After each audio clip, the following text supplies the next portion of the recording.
Ano nga ba ang itsura ng paraiso? Maraming paglalarawan na ito ay lugar na payapa, maligaya, maganda, puno ng kalikasan, nagsasama ang tao at hayop na pinalilibutan ng tubig at taniman ng mga bulaklak. Well, hindi na daw kailangan pang mahanap yan sa kabilang buhay. Dahil now pa lang, binubuo na ang Arden Langit sa Lupa. Lugar kung saan hahaba ang buhay? Meron ba niyan? Sa totoo lang, achievement na may tuturing ang pagkakaroon ng long life. Kaya naman daw ma-achieve ito kung tutusin. Nasa tamang lifestyle lang o paraan ng pamumuhay at lugar kung saan tayo titira, nakabase ang posibilidad ng mahaba-habang buhay. Yun nga lang, iilang bahagi lang ng mundo ang biniyayaan daw ng ganitong klasing mga lugar. Kasama na dito ang ilang mga isla sa bansang Italy, Greece, Japan, Costa Rica at ilang bahagi ng Amerika. Pero dito sa Pilipinas, pwede bang magkaroon ng ganyan? Hindi kalayuan sa Metro Manila, may isang komunidad ngayon na dinedevelop ang tawag Arden Botanical Estate sa Tansa, Cavite. Agad mararamdaman dito ang probinsya feels, stress-free at freshness ng paligid. Layunin nito na bigyan ng maayos at malusog na pamumuhay ang mga nakatira dito, lalo na talamak na ang polusyon sa buong bansa. Paano nabuo itong konseptong ito ng Arden Botanical? We visited the place and nakita namin yung charm nung area. There's river, may mga old trees, and we wanted to preserve it. Pinag-aralan ng mga developer ang konsepto ng Blue Zone, isang pananaliksik sa mga lugar sa mundo kung saan marami ang nakatirang mahigit 100 taong gulang ang mga tao. Sinasabing dahil sa sariwa at natural na paligid, tulad ng malinis na hangin, walang chemical sa mga pagkain at lugar na pwedeng mag-exercise, pagkakaroon ng magagandang relasyon at mga aktibidad sa komunidad na may interaksyon sa kapwa at inang kalikasan. Posible talagang tumagal daw ang ating buhay. Kumonsulta pa ang kumpanya sa kilalang landscape architect at environmental planner na si Paulo Alcazaren para lang maisakatuparan ang isang sustainable lifestyle sa Arden Botanical Estate. Pinakamaiging sitwasyon para sa buhay ay yung may balance yung course live-work balance, yung mga gusali against yung open space. So, ang problema natin sa Pilipinas, lahat ng ating mga bayan at lungsod, mostly mga gusali lang, walang open space. Ito yung masasabing evolved way of living? Yun ba ang matatawag natin sa konseptong ito? Yes, create neighborhoods that can sustain the communities in them. Na kailangan may park and open space, kailangan may town center for convenience, kailangan may walkability. Wow! Development stage pa lang. Eto na, life na. Nakaka-relax talaga ang paligid dito sa Arden Botanical Estate. Napapaligiran ng mga bundok, ang daming bulaklak, ang daming mga puno, may lawa, at presko ang hangin. Eto nga, kape-kape habang napapalibutan ng mga bulaklak. Yan ang tinatawag na sustainable lifestyle. At kung mayroon mang paraiso sa lupa, ito na nga siguro yun. Kapag sinabi ko, kailangan, totoo. Walang dagdag, walang bawas, walang kasinungalingan. Galit kasi ako sa manloloko, sa sinungaling at sira sa salita. Ang lakas maka-unprofessional ng walang integridad. Ganon din dapat sa pagpili ng sabon para sa mukha at balat ng sarili nating katawan. Dapat sigurado, dapat kumpleto, dapat epektibo. Kaya ang payo ko sa inyo, huwag iasa sa mga bolero ang kutis na pinapangarap ninyo. Dito kayo sa may kredibilidad, integridad, proven and tested, Skin Pro.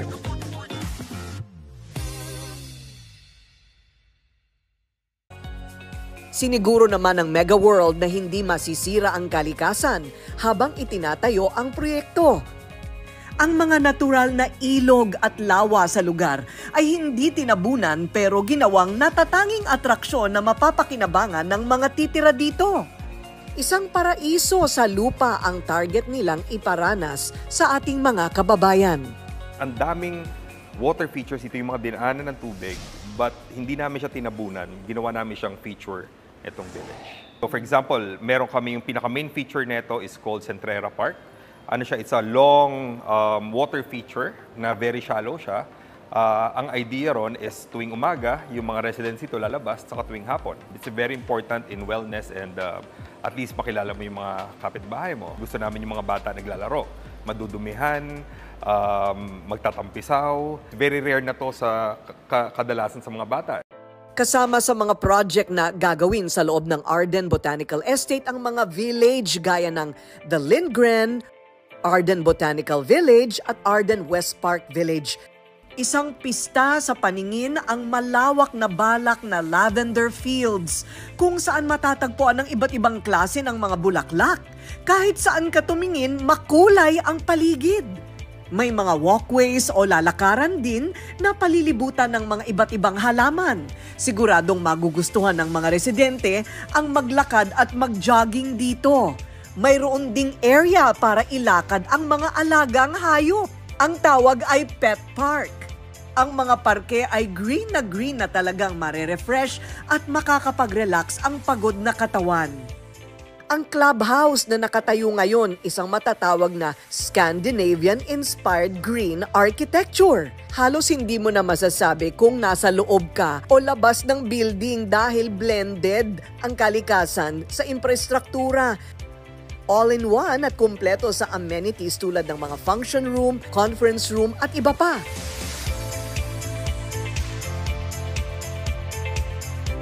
Ayon naman kay Dr. Lopez, posible na may mga blue zone sa Pilipinas na hindi pa natutuklasan. Pwede itong i-develop at gawing tirahan.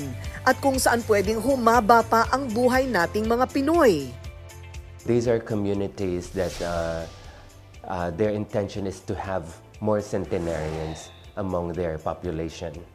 So they're trying to make sure that the people's diet and lifestyle and camaraderie or community is being given more importance.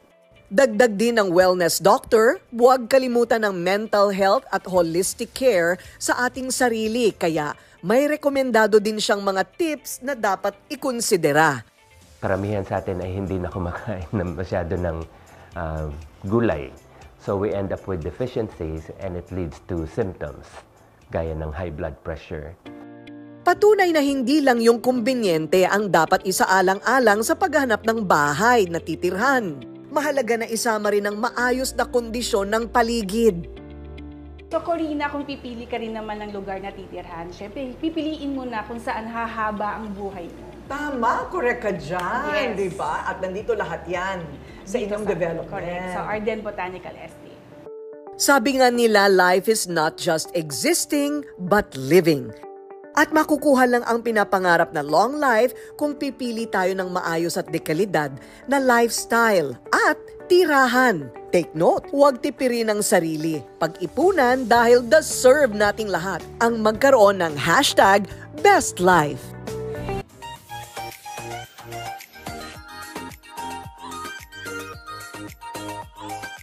The Pampakit. Itong Pampakit, ang bago nating packaging is meron na siyang bintana.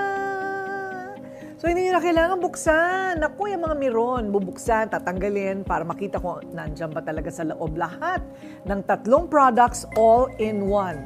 And you save 95 pesos pag bumili kayo ng kit na. Kasi nabibili naman ito ng tingi-tingi. But if you buy the kit, you save almost 100 pesos. Sayang din yan, di ba? So inside, you have facial wash, and then the toner for pH balance, the micellar toner, and the bestseller 15-gram K-Magic Facial Skin Cream. Yan ang iyong beauty routine, okay? So, ito ang tinatawag nating Pampakit.